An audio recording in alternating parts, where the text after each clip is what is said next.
In my talk, I'm going to essentially show that those three effects, Unruh, Cherenkov, and Hawking radiation, look pretty much the same if you consider them from the perspective of negative frequencies. Well, this work has been done together with Marlon Scully and Bill Unruh.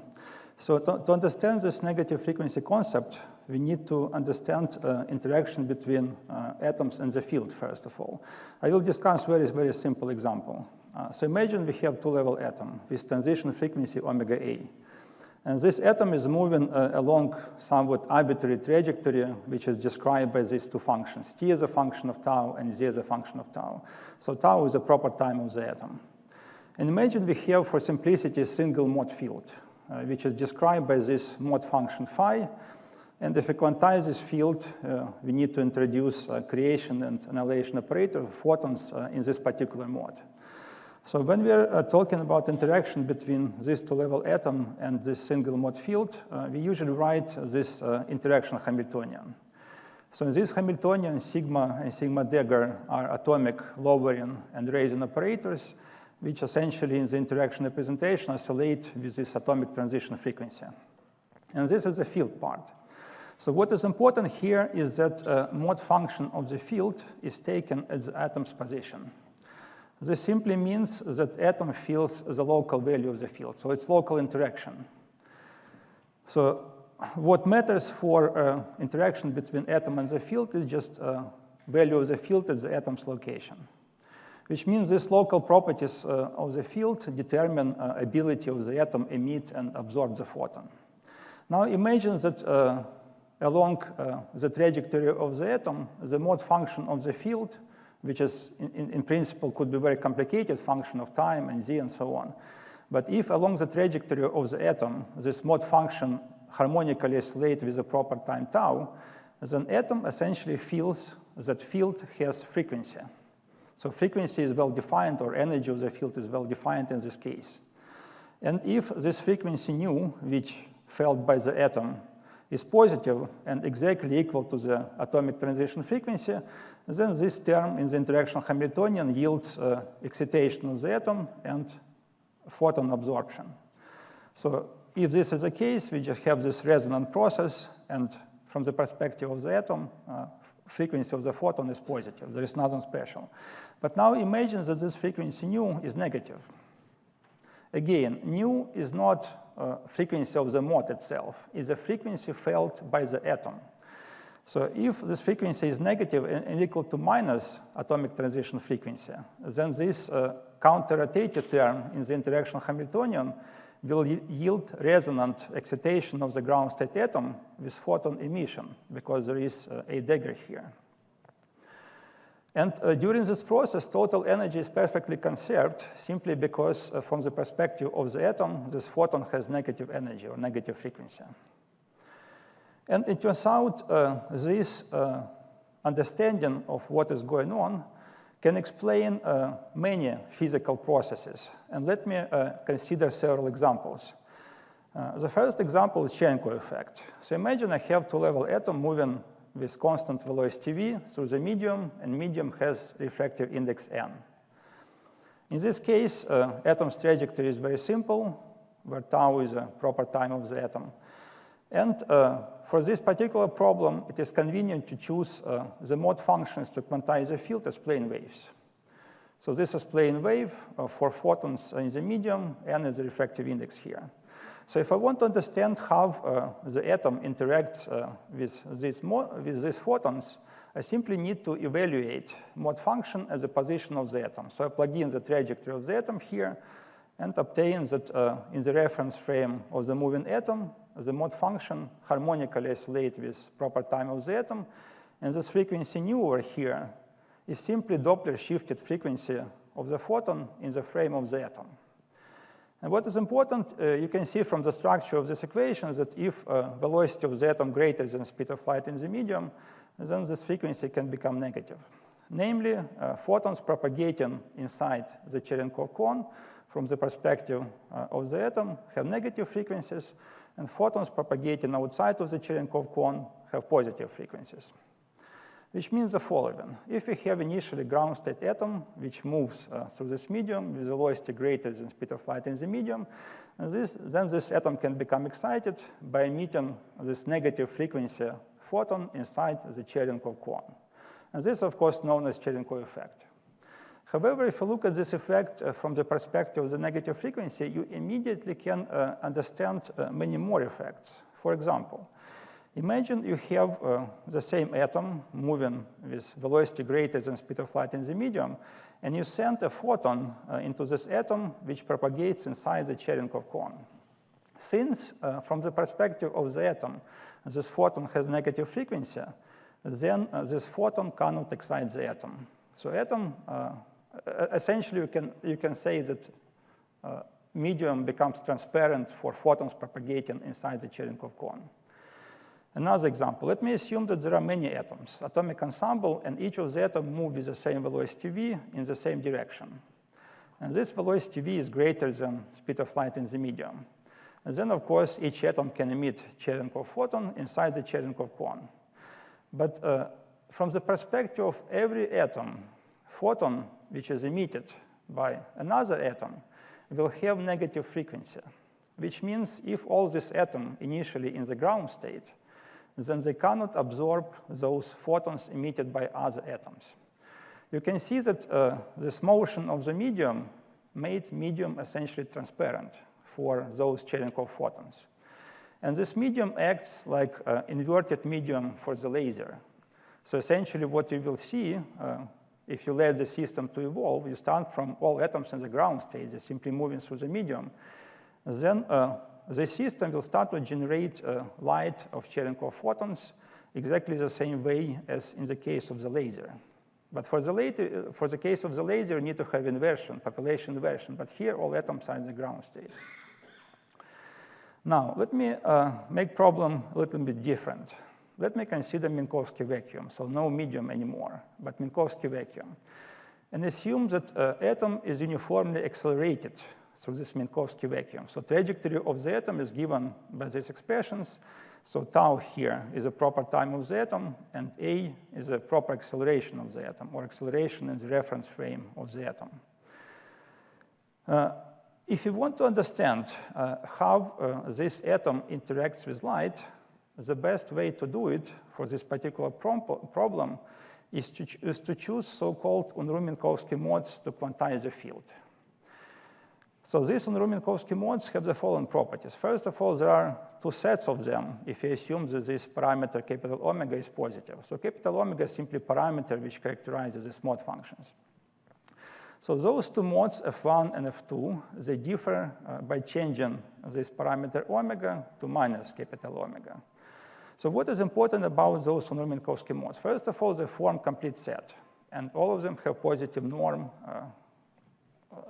if you calculate the norm using Klein-Gordon inner product. And what is also important, that in the case of Minkowski vacuum, there are no Unruh-Minkowski photons. So if you calculate this average number of Unruh-Minkowski photons in Minkowski vacuum, you get 0. So what is important is the following. If you want to understand how a uniformly accelerated atom interacts with those Unruh-Minkowski photons, you simply need to calculate those mode functions at the position of the atoms along the word line of the atom. So if you do it, you get the following answer. There are two possibilities. So for example, for right propagating mode 1 and left propagating mode 2 in the reference frame of this uniformly accelerated atom, the Unruh-Minkowski mode is harmonically oscillating function of time, but frequency of these oscillations is positive. However, for those modes, for left propagated mode 1 and right propagated mode 2, the frequency of those modes in the reference frame of the accelerated atom is negative, which means simply the following. If atom is uniformly accelerated through the Minkowski vacuum, then it can become excited by emitting this negative frequency or negative energy Unruh-Minkowski modes to the left or to the right. And this is known as Unruh acceleration radiation. Well, you can see immediately if you look at this process from the perspective of negative frequencies, then it's somewhat very similar to the Cherenkov effect. Well, now, if you go further and use this negative frequency concept, you can easily understand other consequences of this effect. For example, imagine we have two atoms, and each of them is accelerated in the same direction. Now imagine that one of those atoms become excited by emitting this negative frequency Unruh-Minkowski photon. Well, in this case, another atom will feel the same photon, but in the reference frame of the other atom, this photon also has negative frequency, which means this photon, which is emitted by atom 1, cannot be absorbed by atom 2, simply because it has negative frequency. So you have very similar effect. If you have a bunch of those atoms accelerated in the same direction, then you can argue that there is motion-induced transparency. If you send Unruh-Minkowski photon with negative frequency into this ensemble of atoms, it's not going to be absorbed. It will be amplified. So medium will act like inverted medium for the laser. But now you can also understand that if those two atoms are accelerated in the opposite direction, then frequencies of the Unruh-Minkowski modes felt by those atoms will have opposite sign. So for example, if this atom becomes excited by emitting negative frequency Unruh-Minkowski photon, then from the perspective of this atom, the frequency of this photon will be positive, and this atom can become excited by absorbing this positive frequency photon. Well, another possibility. Imagine I have only one atom, which is uniformly accelerated through the Minkowski vacuum.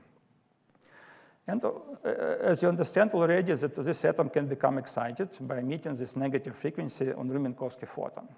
But then this excited atom can go back to the ground state by emitting positive frequency Unruh-Minkowski photon into different mode. And this process will generate this state of the field, which is known as two-mode squeeze state. And it turns out that these squeeze states are important for entanglement of Minkowski vacuum. So let me briefly discuss properties of those two-mode squeeze states, or in general, many-mode squeeze states. So by definition, the two-mode squeeze state is defined this way. So imagine we have a field which has only two modes, 1 and 2, with corresponding photon creation annihilation operators N1 and A2. And then two-mode squeeze state is given by exponential from this combination of those operators, which acts on the Minkowski vacuum.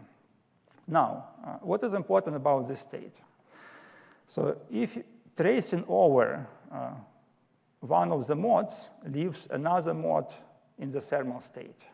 So if you don't care about another mode, then field for the mode 2 will look like exactly the thermal state. For example, if you calculate fluctuations or variance in the photon number for this mode, you will get it's described exactly the same formula as for the thermal state.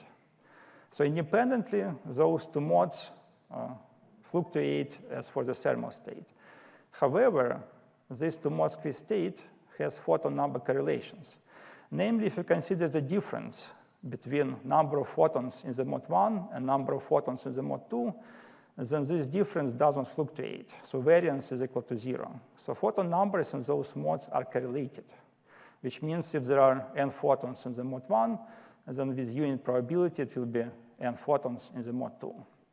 So you can see that this state is entangled and correlated. But independently, those modes field is described by the thermal state. Another important point which I want to mention is the following. The particle content of a state depends on mode functions we choose to quantize the field. And let me explain this by considering a very famous example, the Minkowski vacuum.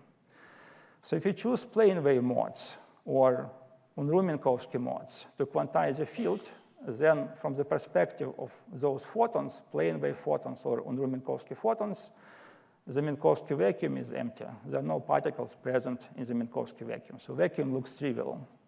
However, if instead you introduce Rindler modes to quantize the field, answer will be very different.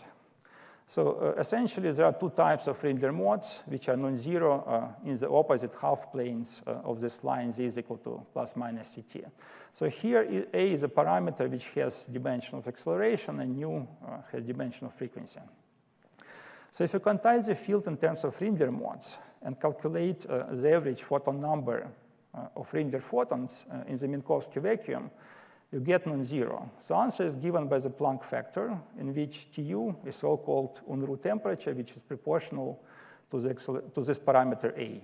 Well, A, again, has dimension of acceleration, so later we'll connect it with acceleration. So you can see that state is filled with Rindler photons.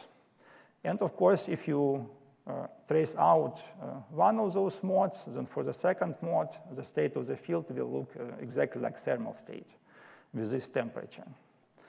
But again, number of photons in those two modes are correlated. Namely, number of Rindler photons in this region and this region are correlated for the case of Minkowski vacuum. So if you find, for example, one Rindler photon in this region, then with unit probability, it will be one Rindler photon in this region. So from the perspective of Rindler photons, Minkowski vacuum is entangled. And it is in the squeeze state. Of course, it's not two-mode squeeze state, it's multi-mode squeeze state. But essentially, physics is described by this two-mode squeeze state physics. So if you look at exactly the same process, you have two-level atom, which is uniformly accelerated through Minkowski vacuum. Then from the perspective of Rindler photons, you can understand excitation of this atom as absorption of the Rindler photons.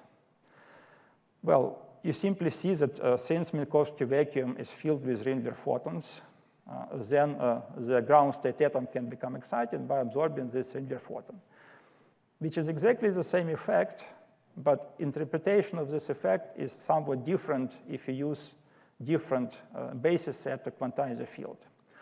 And this effect, in this interpretation, is known as Fulin-Davis-Unruh effect. Well, of course, it has connection with Hawking radiation, which I'm going to discuss next. So this negative frequency concept can also give you insights on Hawking radiation. I will consider a very simple example. 1 + 1 dimension, and I assume that space-time geometry is described by this Schwarzschild metric. So Rg here is a gravitational radius. Now, if you want to understand Hawking radiation in terms of the negative frequency photons, it is convenient to change coordinates from Schwarzschild coordinates into Kruskal-Stecker coordinates. So transformation is given by this formula. So capital T and capital X is this new Kruskal-Stecker coordinates, and small t and small r are regional Schwarzschild coordinates. So in these new coordinates, the metric is conformally invariant to the Minkowski metric. And this makes problem very simple. Namely, if you consider massless scalar field, which propagates inside this metric, then this massless scalar field will obey exactly the same wave equation as for the case of Minkowski spacetime. And because of this, if you consider this Schwarzschild geometry in these coordinates, you can also choose the mode functions very similar to Unruh-Minkowski modes. So let me discuss the structure of the Schwarzschild spacetime in these Kruskal-Stecker coordinates. So this is capital T and capital X. This is Kruskal coordinates. So in these coordinates, Schwarzschild spacetime has boundaries. So there are two boundaries if you consider maximally extended Schwarzschild spacetime. So this is the future singularity or center of the black hole, and this is the past singularity. Well, let's not worry about those boundaries for the moment and introduce new mode functions which look exactly the same as Unruh-Minkowski modes, but in terms of these Kruskal coordinates, capital T and capital X. So exactly the same structure. Of course, since the boundaries of the space-time, you need to assume something about the boundary conditions. And what I'm going to assume is that these boundary conditions are perfectly absorbed in boundary conditions for the future boundary. So essentially, mode disappear. Mode function, if you send photon into this boundary, the photon will disappear from the space-time in this future singularity and appear as a past singularity. Well, this is the assumption we need to make if you want to describe Hawking effect. If you change the boundary conditions, you're not getting Hawking radiation. Another assumption which you want to make is the following. We need to assume something about the vacuum state of the field. Well, I'm going to assume that vacuum state of the field is vacuum for Unruh-Schwarzschild photons. So remember, I introduced those mode functions, and I will assume that vacuum state of the field is vacuum for photons which are described by those mode functions. Or equivalently, is the same as to say that vacuum state is the same as vacuum for plane wave photons in these Kruskal coordinates. Well, if I'm making these two assumptions, then Hawking effect looks like following. So if you have an atom which is held fixed at some distance r from the black hole, well, outside of the event horizon, then if atom is fixed in Schwarzschild coordinates, then in this Kruskal-Stecker coordinates, the atom is uniformly accelerated. An acceleration of this atom is given by this formula where Rg is the gravitational radius. So you can see immediately that the problem is very, very analogous to Unruh acceleration radiation. Namely, for this particular geometry, atom in these coordinates is uniformly accelerated. Which means if atom is initially in the ground state, it can become excited by emitting this Unruh-Schwarzschild photon, which has negative frequency from the perspective of the atom. So this is how you can understand Hawking radiation from the perspective of the negative frequency. And by the way, if you just take Unruh temperature, plug in this acceleration, you're getting Hawking temperature. Well, of course, the way you interpret that there is radiation simply because ground state atom, which you treat as a detector, becomes excited. So you can argue that atom detects radiation. But from the perspective of this negative frequency description, atom gets excited by emitting the photon. Of course, if you try to describe exactly the same process in terms of Rindler-like photons, well, you can call them Hawking photons in this case, then the process will look very different. Namely, this atom will feel that your state of the field is filled with those Hawking photons, and atom will become excited by absorbing these Hawking photons. But again, from the perspective of negative frequency, this effect looks very like Unruh acceleration radiation, which in turn looks like Cherenkov radiation. And of course, if you have initially atom excited, it can, initially atom is a ground state, it can become excited by emitting photon with negative frequency, it can go back to the ground state by emitting photon with positive frequency. It will generate this two-mode squeeze state the same way as it was generating for the case of Unruh radiation. Now, so what was important for Hawking radiation to appear? So we made two assumptions. First of all, we made assumptions that this black hole center or singularity acts as a perfectly absorbing space-time boundary. Anatoly? Yes, I'm almost done, yes. So the future singularity is perfectly absorbing space-time boundary. And another assumption which we made is that vacuum state for the field was vacuum state for these plane wave photons in Kruskal coordinates. Well, you can ask the question, do we need event horizon to have Hawking radiation? And my answer is the following. Event horizon is related to the second assumption. So if you assume that vacuum state of the field is vacuum for these modes, then you can obtain this vacuum state of the field if you have problem with gravitational collapse. So if your star started to collapse to the black hole, then during this collapse, you're generating this vacuum state of the field. If there is no collapse, you're not going to get this vacuum. So that will be completely different. But now let me assume that we change this assumption. So we assume that vacuum state of the field is different. Namely, we assume that field is a vacuum state for these mode functions. So these mode functions are written in terms of initial original Schwarzschild coordinates T and R.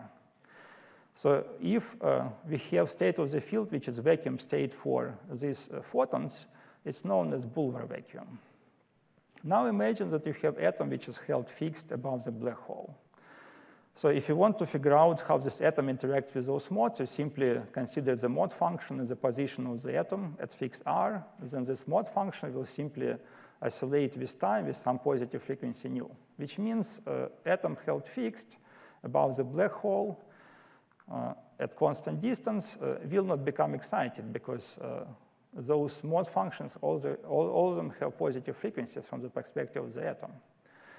However, if instead of fixed atom, you allow atom to free fall, to fall free onto the black hole, in this case, for this vacuum state with respect to the mode functions, yes, atom will become excited. And excitation probability will be proportional to this Planck factor, which essentially depends on this Hawking temperature. And what is interesting is that during this process, so when atom is in free fall into the black hole, it will emit photons mostly into the outgoing modes. And for the distant observer, those photons will look like pretty much Hawking radiation. But it's completely different effect.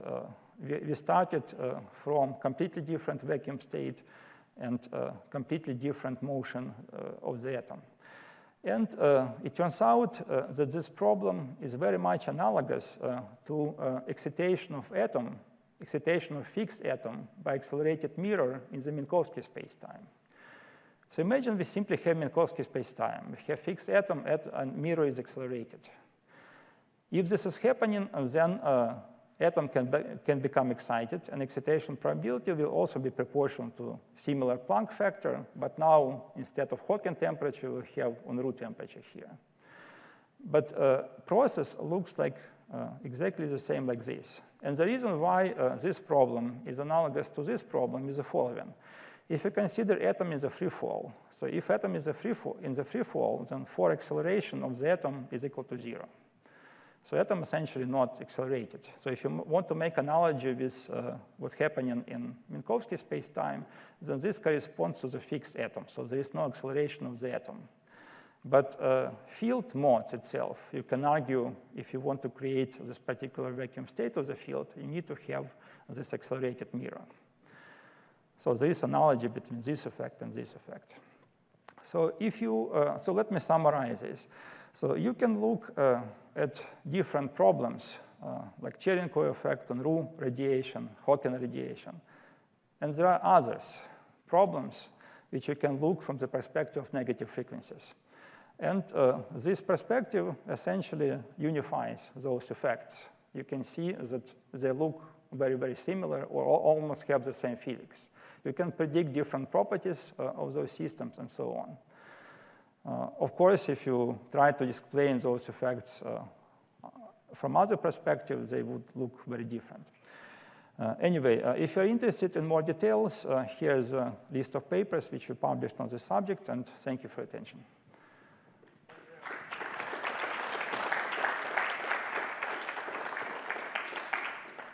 We have time for a few short questions.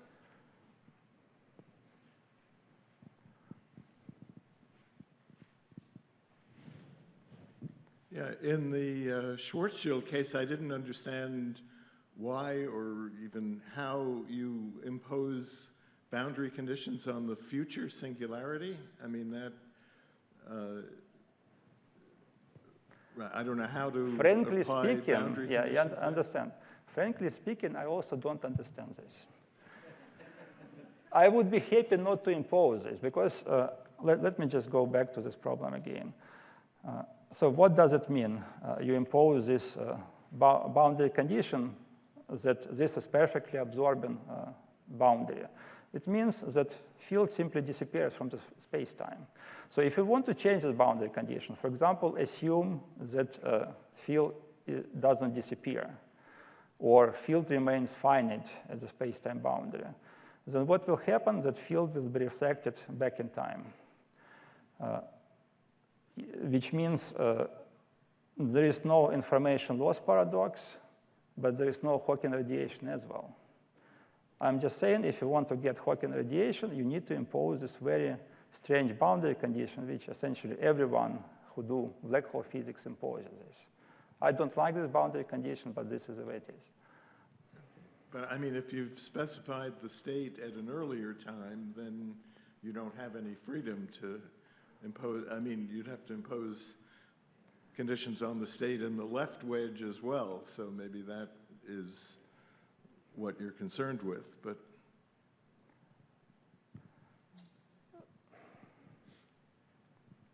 So,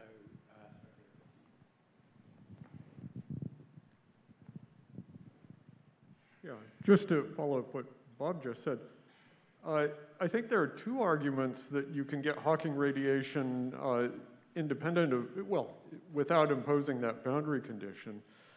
You know, one is just the argument of locality and, well, causality in that space-time. You know, you shouldn't have sensitivity to what's going on behind the horizon if you're trying to compute the outgoing quantum state, you know, asymptotically outside the horizon.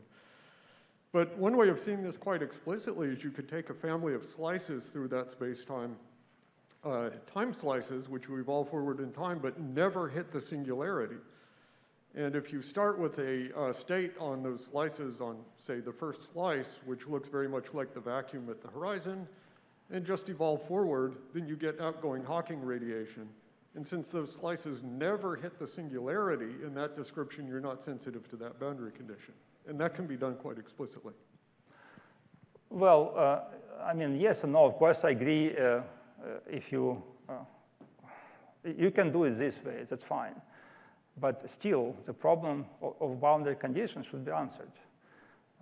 Well, I think this is a way of seeing that, you know, you get the correct state and the correct prediction without even addressing that boundary condition. You don't, it's a future boundary condition. I understand, I agree with you. But again, still, you need to answer the question, what is the boundary condition there? I mean, if you're a mathematician, you have wave equation, you must have boundary conditions to solve these equations. Well, I can write down an evolution on a set of slices that never meet that boundary and have the correct Hawking radiation. So I don't even have, on those slices, I don't even have to address the boundary. For Hawking, but still, if you, let's say, take your mode functions, we satisfy different boundary conditions that they're perfectly reflected from this boundary of the space-time. So mode function will look like this. If you try to work out the problem, just assume you have vacuum for those modes. You're not getting Hawking radiation. Well, that's maybe part of the point. I think you can give a description that is in terms of a different set of mode functions or independent of that particular choice of mode function. I mean, again, I agree, but there is still problem what to do with the boundary condition. okay, I think we've exhausted that one. You have a quick question? Yes, a short comment here. Because when people write black hole center, it's not center. It's space like singularity. And if you go close to this thing, it's like contracting Kazner universe. What kind of boundary condition you would impose if universe would be collapsing? We know what are the boundary conditions there. That all of us will die. Here it's the same problem. You see, and of course, this thing which happens in absolute future have nothing to do with Hawking radiation. I'm sorry. Hawking radiation comes if you don't want to have firewalls or whatsoever on the horizon, which separates static space from evolving space beyond the horizon. I guess that was a comment, right? It was a comment. Good. Okay.